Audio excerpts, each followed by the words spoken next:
രാവിലെ തന്നെ ഇതാ പിയാപ്പിളക്കുള്ള നാസ്തയും ചായൻ്റെ അടിയിൽ ഉണ്ടാക്കുന്ന തിരക്കിലാണ് കേട്ടോ. ഫുള്ള് നല്ല തിരക്കും ബഹളവും. പിന്നെ ഈ പിയാപ്പിളക്ക് മെയിനായിട്ടുള്ള ഫുഡെല്ലാം ഉണ്ടാക്കാൻ വേണ്ടിയിട്ട് 2 ലേഡിയെല്ലാം ഉണ്ടാവും കേട്ടോ. അവർക്ക് സ്പെഷ്യൽ ഉണ്ടാക്കാൻ വേണ്ടിയിട്ടുള്ള എക്സ്പേർട്ടായിട്ടുള്ള ആൾക്കാരൊക്കെ ഉണ്ടാവും. പിന്നെ ക്ലീനിങ്ങിനും ഇതിനും എല്ലാം വേറെയും ആൾക്കാരുണ്ട്. അപ്പോൾ ഫുള്ള് കിച്ചണിൽ ഇതാ രാവിലത്തെ തിരക്കാണ്. ഇത് മംഗലം കഴിഞ്ഞ പിറ്റേന്ന് തന്നെയുള്ള. അപ്പോൾ ഇതാണ് രാവിലത്തെ കായ് വാട്ടിയോ ബ്രെഡ് വാട്ടിയതും മുട്ട പുഴുങ്ങിയതും. ഇത് ആദ്യം മേലെ കൊണ്ട് കൊടുക്കും. അപ്പോൾ അത് കഴിച്ച് വരുമ്പോഴേക്കാണ് നാസ്തെല്ലാം റെഡി ആവാൻ. അപ്പോൾ ഇതാ പന്തലെല്ലാം അയക്കുന്നുണ്ട്. അങ്ങനെ മംഗലപ്പരയും തിരക്കും ബഹളമൊക്കെ കഴിഞ്ഞ് ഒരു ആളൊഴിഞ്ഞ പൂരപ്പറമ്പ് പോലെ ആയി. ഇനി മൊത്തത്തിലൊന്ന് ക്ലീനിങ്ങും വീടെല്ലാം ഒന്ന് സെറ്റ് ചെയ്യലും പഴയതുപോലെ തന്നെ ആയിരിക്കും വീണ്ടും. അപ്പോഴേക്കിതാ നമ്മളെ നാസ്തയും റെഡി ആയിട്ടുണ്ട്. ചപ്പാത്തി നെയ്ച്ചോറും മരിയറൊട്ടിയും പിന്നെ എന്താ കുഞ്ഞിക്കൽത്തപ്പവും പിന്നെ ചിക്കനും ബീഫും അങ്ങനെ എന്തൊക്കെയോ ഉണ്ട്. മൊത്തത്തിൽ അതൊക്കെ കഴിച്ച് പിയാപ്പിള ഇതാ എല്ലാവരോടും യാത്ര ചോദിച്ചിട്ട് അങ്ങനെ പോവാണ്. പിന്നെ അത് കഴിഞ്ഞ് അവർ കൊണ്ടുവന്ന പെട്ടി തുറക്കുന്നൊരു ചടങ്ങുണ്ട്. അപ്പോൾ അതിൽ ഇതെല്ലാവർക്കും ഡ്രസ്സെല്ലാം ഉണ്ടാവും. ഈ കാണുന്നതാട്ടോ എൻ്റെ സൽവാർ. അങ്ങനെ മൊത്തത്തിൽ പെട്ടിയെല്ലാം തുറക്കുക, കുറേ വീഡിയോ എടുത്ത് എല്ലാവരുടെ ഡ്രസ്സെല്ലാം നോക്കി. പെണ്ണിന് വേറെ തന്നെ പെട്ടിയും പിന്നെ ഫാമിലി എല്ലാവർക്കും ഡ്രസ്സും അതുകൊണ്ടും. പിന്നെ അവിടെ നിന്നെല്ലാം കഴിഞ്ഞ് പിന്നെ രാത്രി ഡിന്നറും ബിരിയാണി മുട്ടമാലെല്ലാം ഉണ്ടായിന്. അതും എല്ലാം കഴിച്ചിട്ടാണ് നമ്മൾ തിരിച്ച് വീട്ടിലേക്ക് പോയത്. ഇത് പിറ്റേന്നാണ് കേട്ടോ. പിറ്റേന്ന് നമ്മൾ വന്ദേ ഭാരതിൽ പോകാൻ വേണ്ടിയിട്ട് ടിക്കറ്റ് ബുക്ക് ചെയ്തിട്ടുണ്ടായിന്. അപ്പോൾ ദുബായിൽ നിന്ന് വരുമ്പോഴേ വിചാരിച്ചിന് എന്തായാലും ഇപ്രാവശ്യം പോയി കഴിഞ്ഞാൽ ഒന്ന് വന്ദേ ഭാരതിൽ കയറണം അങ്ങനെയല്ല. അപ്പോൾ അവിടെ എത്തി. അപ്പം തന്നെ അവിടെ നിന്ന് അതിൻ്റെ ഇടയിൽ ലഞ്ചിൻ്റെ ടൈമായി. MRI കയറി ലഞ്ചെല്ലാം കഴിച്ചിട്ടാണ്. അപ്പോഴേക്ക് സമയമായിട്ട് ഓടിക്കറി. ആ സമയത്ത് പിന്നെ വീഡിയോ ഒന്നും എടുക്കാൻ പറ്റിയിട്ടില്ല. ആദ്യമായിട്ട് പോയല്ലോ. അപ്പോൾ നമ്മൾക്ക് എന്താ സംഭവം ഒന്നും മനസ്സിലായിട്ടില്ല. പോക്കും വരുത്തും എവിടെ എങ്ങനെ ഇറങ്ങണം കയറണം എന്നൊന്നും. മൊത്തത്തിൽ ട്രെയിനിൽ പോക്ക് തന്നെ നമ്മൾ കുറവാണ്. എനിക്ക് തോന്നുന്നു ഞാനൊക്കെ ഒരു 3, 4, 5 അതിൽ കൂടുതലും ഒന്നും ട്രെയിനിൽ കയറിയിട്ടില്ല. പക്ഷെ ഇതിൽ കയറി നല്ല അടിപൊളി യാത്ര തന്നെ. നല്ല ലേഡീസിനെല്ലാം നല്ല സേഫാണ്. പിന്നെന്താ ആ ഒരു നമ്മളൊരു ലോക്കൽ ട്രെയിനിൻ്റെ ഒരു വൈബ് ഉണ്ടല്ലോ. ആ ഇടയ്ക്ക് വന്നിട്ടുള്ള ആ ചായ ചായ പഴംപൊരി ഉണ്ടംപൊരി എന്നൊക്കെ പറയുന്നത്. അപ്പോൾ അതെല്ലാം അടിപൊളിയാണല്ലോ. ആ ഒരു എക്സ്പീരിയൻസ് വേറെ. ഇത് എനിക്ക് തോന്നുന്നു ചുമ്മാ ഒരു ഫ്ലൈറ്റിലിരുന്ന പോലെ എല്ലാവരും ഒന്ന് മസിൽ പിടിച്ചിരുന്നു. പിന്നെ എനിക്ക് കൂടുതൽ വീഡിയോ എടുക്കാൻ പറ്റിയിട്ടില്ല കേട്ടോ. ഓപ്പോസിറ്റെല്ലാം ഫാമിലി ലേഡീസ് എല്ലാവരും ഉള്ളതുകൊണ്ട് തന്നെ അവരെ മുഖമെല്ലാം പിന്നെ കാണണ്ടെന്ന് വിചാരിച്ചിട്ട്. പിന്നെ ഫുഡെല്ലാം ഉണ്ടായിരുന്നു. ഫുഡും സ്നാക്സും പിന്നെ എന്തൊക്കെയോ വടയും ചായയും എല്ലാം ഉണ്ട്. അങ്ങനെ അതൊക്കെ കഴിച്ച് 1 hour കൊണ്ട് നമ്മൾ കോഴിക്കോട് എത്തി. ജസ്റ്റ് എവിടെയെങ്കിലും പോകണമെന്ന് വിചാരിച്ചിട്ട് അങ്ങനെ ഒന്ന് കയറാൻ വേണ്ടി മാത്രം, അതിനു വേണ്ടി മാത്രം ഒന്ന് കോഴിക്കോട് പോയി. അപ്പോൾ ഇതാ അങ്ങനെ അവിടെ നിന്ന് ഇറങ്ങി അവിടെ നിന്ന് ഒരു ഓട്ടോ പിടിച്ച് നേരെ ബീച്ചിലേക്ക് പോകാമെന്ന് വിചാരിച്ചു. ഒരു വൈകിട്ടായി. അപ്പോൾ എവിടെ പോകണമെന്ന് പറഞ്ഞപ്പോൾ ഞാൻ പറഞ്ഞു കുറേ ബീച്ചിൽ പോയിട്ട്. ബീച്ചൊരു വൈബാണല്ലോ.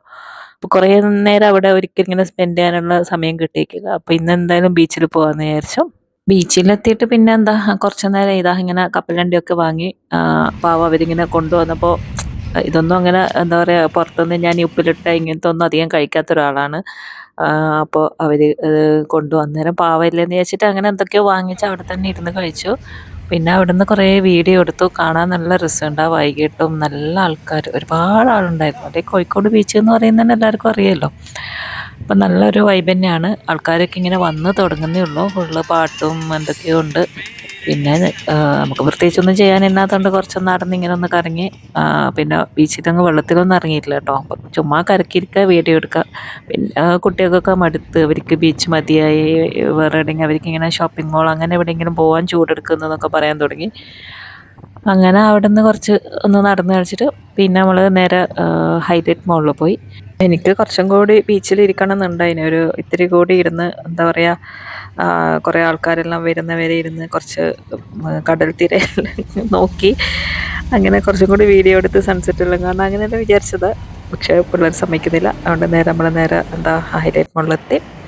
ഇവിടുന്ന് ഈ പറഞ്ഞ പോലെ തന്നെ വന്നപാട് പിന്നെ ഇവർക്ക് വിശക്കാൻ തുടങ്ങി.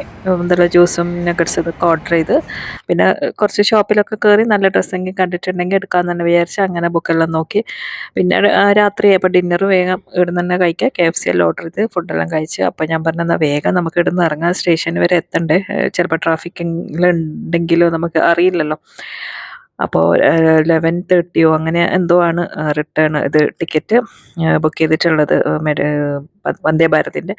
അങ്ങനെ നമ്മൾ അതെല്ലാം കഴിഞ്ഞ് ഓട്ടോ പിടിച്ച് സ്റ്റേഷനിൽ എത്തിക്കഴിഞ്ഞ് നമ്മൾ മുമ്പ് നിന്നൊരു ട്രെയിൻ ഇങ്ങനെ വന്ദേ ഭാരത് പോയിക്കൊണ്ടിരിക്കുന്നുണ്ട്. പക്ഷെ ഞങ്ങൾ അതിൽ ഓടിക്കയറാനൊന്നും നിന്നില്ല കേട്ടോ. അപ്പോൾ നമ്മൾ വിചാരിച്ച 11:30 അങ്ങനെ ആവണ്ടേ, ആ സമയമല്ലേ. അതുകൊണ്ട് സമയമായിക്കില്ലല്ലോ നമ്മുടെ ട്രെയിനെല്ലാം എന്നെല്ലാം വിചാരിച്ചിട്ട് അങ്ങനെ ഞാൻ നല്ല അവസ്ഥയിൽ പോകുന്ന ട്രെയിനിൽ വീഡിയോ ഒക്കെ എടുത്തിട്ട് ഇങ്ങനെ നോക്കിയിരുന്നു. അപ്പം നമുക്കും ഇതറിയില്ല. അപ്പോൾ അവിടെ കുറേ ഇരുന്ന് 11 11:30 എല്ലാം കഴിഞ്ഞിട്ട് പിന്നെ ഒരു ട്രെയിനില്ല. അപ്പോൾ അടുത്തിരിക്കുന്ന ഒരാൾ ചോദിച്ചപ്പോൾ അവർ പറഞ്ഞു വന്ദേ ഭാരത് ഇനിയില്ല, ആ ലാസ്റ്റ് ട്രെയിനാണ് പോയതെന്ന്. ആകെ ഷോക്കായിപ്പോയി. അപ്പോഴേ ഞങ്ങൾ ടിക്കറ്റ് ഒന്നുകൂടി എടുത്ത് നോക്കുന്നത്. ഞങ്ങൾ സമയം 11 AM PM എന്നുള്ളത് 11 AM അങ്ങനെ തോന്നുന്നു എടുത്തത്, 11:30 AM അങ്ങനെ. അപ്പോൾ ആ ഒരു സമയത്തിൻ്റെ പുറത്ത് അത് ഇതിൽ വിചാരിച്ചിട്ടാണ് ഞങ്ങൾ 11:30 ഉണ്ടെന്ന് വിചാരിച്ചത്. പക്ഷെ അത് രാവിലത്തെ ആണെന്നുള്ളത് ബുക്ക് ചെയ്തപ്പോൾ PM AM ഇത്തിരി ഒന്ന് മാറിപ്പോയി. അതാണ് ഞങ്ങൾക്ക് പറ്റിയ തെറ്റ്. അതുകൊണ്ട് തന്നെ ഈ ട്രെയിനല്ല ഇനിയും വരുമെന്ന് വിചാരിച്ചിട്ട് ഞങ്ങൾ ആ പോകുന്ന ട്രെയിനിനെ നോക്കിയിരുന്ന് ഇനി വേറെ. അപ്പോൾ അവർ പറഞ്ഞു ഇനി വന്ദേ ഭാരത് ഇല്ല, ലാസ്റ്റ് ട്രെയിനാണ് പോയത്, ഇനിയുള്ളത് ലോക്കൽ ട്രെയിനാണ്. പിന്നെ അത് പിന്നെ ഭയങ്കര തിരക്കും, പിന്നെ രാത്രിയൊക്കെ കഴിഞ്ഞാൽ ഭയങ്കര ആൾക്കാരാണല്ലോ. അപ്പോൾ അത് അങ്ങനെ പോകാൻ എനിക്ക് വലിയ ഇൻട്രസ്റ്റ് ഇല്ല. അപ്പോൾ ഞാൻ പറഞ്ഞു എന്നാൽ ഒരു കാര്യം ചെന്നാൽ പിന്നെ ഉള്ള അടുത്ത ഓപ്ഷന് ബസ്സാണ്, അല്ലെങ്കിൽ പിന്നെ ഏതെങ്കിലും ഹോട്ടലിൽ സ്റ്റേ ചെയ്യാമെന്നാണ്. അപ്പോൾ പിന്നെ ഒരു ഡ്രസ്സും ഒന്നുമില്ല, ഞങ്ങൾ വെറും കൈയോടെ വന്നതല്ലേ. ആകെ ഒരു കുറച്ച് നേരം ഒന്ന് കോഴിക്കോട് കണ്ട് വന്ദേ ഭാരതിൽ കയറി ഒന്ന് എക്സ്പീരിയൻസ് ചെയ്ത് പോകാമെന്ന് വിചാരിച്ചിട്ട്. അപ്പോൾ ഞാൻ വേണ്ട, ഇനി സ്റ്റേ വേണ്ട, നമുക്ക് രാവിലെ വേറൊരു പരിപാടിയും ഉണ്ട്. അപ്പോൾ ഇനി പോക്കെല്ലാം കണക്കായിട്ട് ബസ്സിൽ പോകുന്നുണ്ട്. അപ്പോൾ ഞാൻ വിചാരിച്ചു കുട്ടികളൊന്നും അങ്ങനെ ബസ്സിലും, മോളൊന്നും ബസ്സിൽ കയറിയില്ലല്ലോ ഇതുവരെ, അപ്പോൾ അതും ഒരു എക്സ്പീരിയൻസ് ആയിക്കോട്ടെ, നല്ലതല്ലേ. അങ്ങനെ വിചാരിച്ച് ഞാനും കുറേ കാലമായി ബസ്സിൽ കയറിയിട്ട്. അപ്പോൾ എന്താ എങ്ങനെയാണ് ബസ് അതൊന്നും അറിയില്ല. ഞങ്ങൾ നേരെ അവിടെ നിന്ന് ബസ് സ്റ്റാൻഡിൽ പോയി ഓട്ടോ പിടിച്ച് ബസ് സ്റ്റാൻഡിൽ പോയി. അവിടെ എത്തിയപ്പോൾ അവർ ഞങ്ങളെ കണ്ടിട്ട് ഒരു ഡ്രൈവർ വന്നിട്ട് എന്നെ നേരെ വിളിച്ചു കൊണ്ടുപോയി ഇവിടെ ഇരിക്കാമെന്ന് പറഞ്ഞ് അങ്ങനെ ഞങ്ങൾക്ക് സീറ്റൊക്കെ അറേഞ്ച് ചെയ്ത് തന്നു. അടിപൊളിയായിട്ട് ഇത് 2.5 മണിക്കൂർ എടുത്തു കണ്ണൂർ എത്താൻ വേണ്ടിയിട്ട്. അവിടെയാണ് ഞങ്ങളുടെ വണ്ടി ഉള്ളത്. അങ്ങനെ കണ്ണൂർ സ്റ്റേഷനിൽ ഇറങ്ങി വണ്ടി എടുത്ത് ഞങ്ങൾ നേരെ വീട്ടിലേക്ക് പോവാണ്. അപ്പോൾ രണ്ടും എക്സ്പീരിയൻസ് ചെയ്തു. അപ്പോൾ ഇതൊരിക്കലും മറക്കാൻ പറ്റാത്തൊരു യാത്രയായി മാറി ഈ വന്ദേ ഭാരത്. അപ്പോൾ ഇത്രയുള്ള അടുത്ത വീഡിയോയിൽ വീണ്ടും അടുത്ത വിശേഷങ്ങളായിട്ട് കാണാം. എല്ലാവരും വീഡിയോ ഫുള്ളായിട്ട് കാണാം. ഓക്കെ, അപ്പോൾ ടാറ്റാ ബൈ ബൈ.